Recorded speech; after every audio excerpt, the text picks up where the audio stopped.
President Rodrigo Duterte admits he ordered the wiretapping of drug personalities and narco-politicians.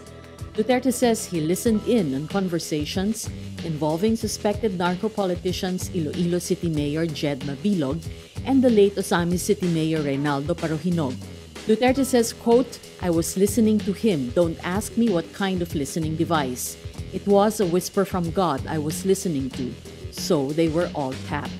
According to the anti-wiretapping law, wiretapping is only legal if authorities are able to obtain a court order. Presidential spokesman Ernesto Abello on Friday says he's sure Duterte was, quote, "operating within bounds of legality." Duterte stands by his allegations against Mabilog, whom he calls the #1 drug protector. The president says Mabilog is still out of the country because he is afraid to suffer the same fate as Parohinog. Parohinog was killed in July during a police raid in his city. Mabilog earlier left the Philippines for Japan to attend the conference. He denies Duterte's allegations. Senator Antonio Trillanes on Friday files administrative and criminal complaints against Communications Assistant Secretary Mocha Uson for spreading fake news that he owned offshore bank accounts and for alleged unlawful acts committed by the official. Trillanes says he filed 6 criminal cases and 1 administrative case of grave misconduct against Uson. The criminal charges are 3 counts of violation of the Cybercrime Prevention Act for libel and 1 count each of violation of the Anti-Graft and Practices Act, violation of the Code of Conduct and Ethical Standards for public officials and employees, and falsification and use of false documents.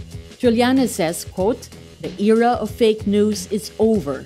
Everyone spreading fake news will be held liable under the law. That's a lesson for all people spreading fake news." Trillanes files the charges against Uson 3 days after he went to Singapore to personally disprove allegations of President Rodrigo Duterte and his supporters that the senator had accounts in 2 banks there. The cyber libel charges stem from Uson's shared post on her popular Mocha Uson blog on Facebook, which alleged the senator had a secret bank account in Singapore. Trillanes says he would also file libel charges against radio commentator Erwin Tulfo, who also shared the post, and a certain Ben Terciona for spreading fake news about his supposed offshore bank accounts. One of the suspects in the hazing and death of Horacio Castillo III surrenders to the police Friday. John Paul Solano goes to the office of Senator Panfilo Lacson before he surrenders to Manila Police.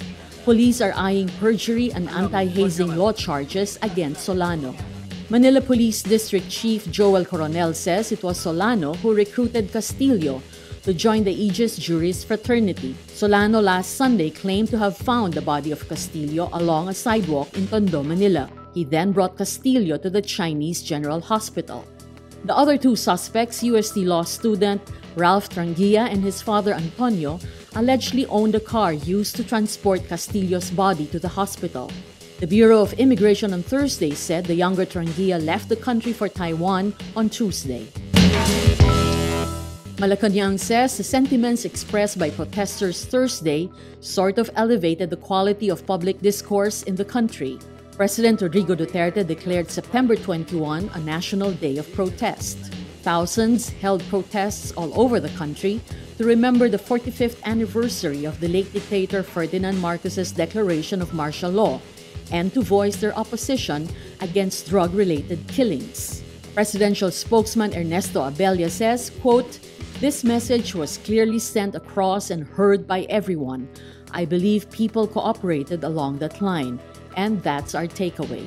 Abello says Duterte acknowledges the grievances expressed by protesters. But Abello insists the thousands of protesters who made this demand did not challenge Malacanang's belief that a majority of Filipinos support Duterte's war on drugs.